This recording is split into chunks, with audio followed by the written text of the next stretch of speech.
I'm Rachel Pugh, and this is my persuasive speech. I'm Jenny. I'm Maddie. I'm Shirley. I'm Ron. And I'm Stephen. 29,006. That's the number of gun violence incidents that have happened in the United States in 2018 alone. This number increases daily, and it went up by over 200 in one night when I was gathering my research. The Gun Violence Archive's website lists this shocking statistic, among many others, on their homepage. I'm guessing that many of you didn't know this exact number before I gave it to you, but I'm willing to bet that you've all heard of the mass shootings that have occurred this year at the Parkland and Santa Fe high schools. As someone who wants to be a high school teacher in the future, incidents like these scare me. Now, I know that it has been rather difficult to express passion for certain movements in the current political environment. However, political parties aside, we as Americans should be focusing on the very real issue at hand here and how we can find solutions. Gun violence isn't a joke, and it shouldn't revolve around what political party we're affiliated with. Too many people are dying for us to get caught up in my party is better because of yours, because of XYZ arguments.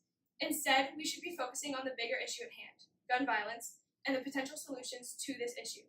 Today, I'll be discussing the very real issue of gun violence in the United States and how gun control laws are a solution we should be considering. As I've previously stated, there is a very real issue involving gun violence in the United States, and it is even being described by many as a public health crisis. What does this mean? Well, according to a dialogue written by the American Bar Association Division for Public Education titled Gun Violence, a Public Health Perspective, they define a public health crisis by first defining what a crisis is. And the most common definition for this is that it is a serious or difficult situation that needs attention. Using this information, they then move on to address what a public health crisis means by targeting what they all have in common. They all involve a health-related issue, and the potential for harm to many people exists. So how does this make gun violence a public health crisis according to this definition? It involves a health-related issue, people are dying, death is a health-related issue, and people are being injured daily.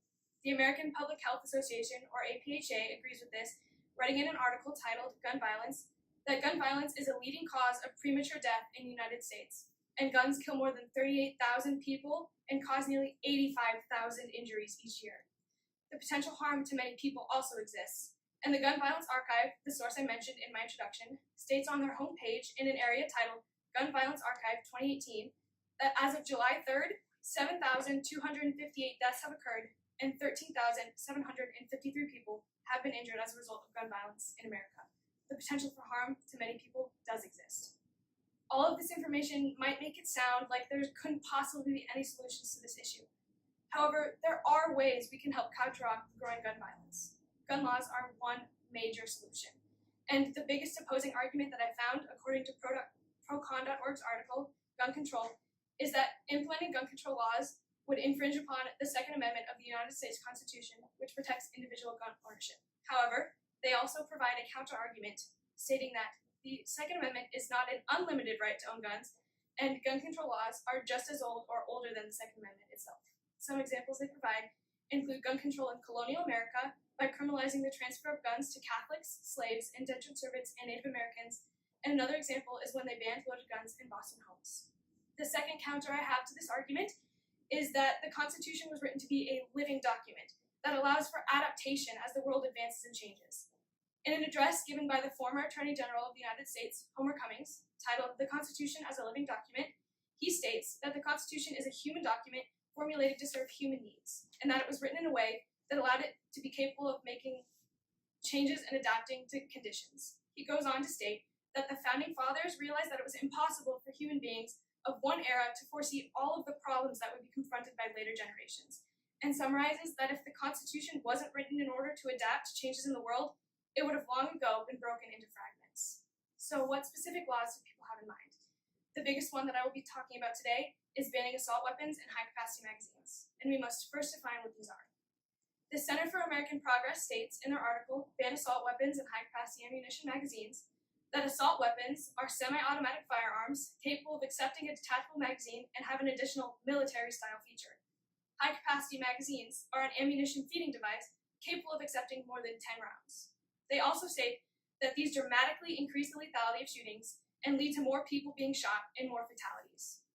In a video they provide alongside this article, it is stated that in 5 out of the last 6 mass shootings, the weapon of choice was an AR-15, an assault-style weapon. And the purpose of this weapon is to be able to inflict as many casualties as possible in the shortest period of time possible. It is a weapon of war.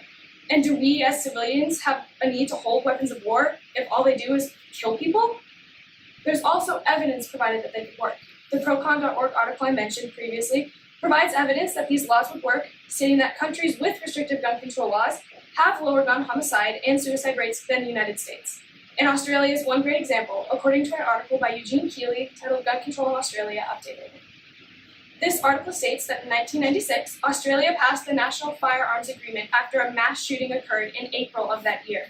Under the law, Australia banned certain semi-automatic self-loading rifles and shotguns, imposed stricter licensing and registration requirements, and instituted a mandatory buyback program for firearms banned by this law. The same article states that since 1996, the number and rates of homicides defined as murder and manslaughter in Australia has fallen.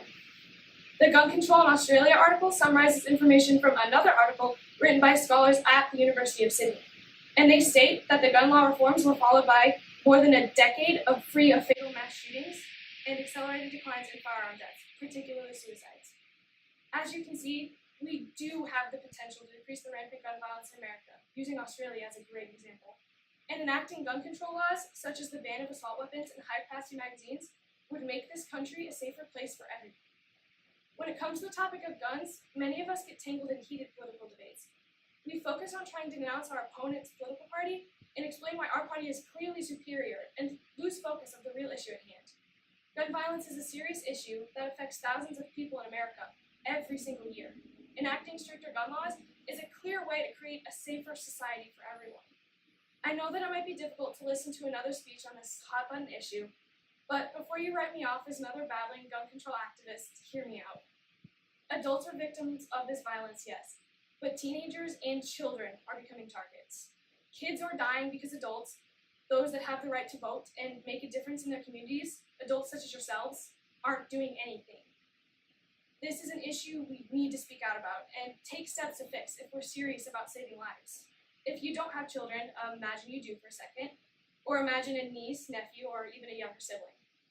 Imagine this child sitting at their desk in school. The classroom is hot and the lecture is boring. They can't wait for the day to end so that they can see you. Their eyes are pinned on the clock. 15 minutes until they can see their favorite teacher. 10 minutes until their friend would pass them a silly note in the hall. 5 minutes until all of that would cease and they would be the first of yet another school massacre. You would never see them breathing again. TikTok, the time's running out. What are you going to do about that?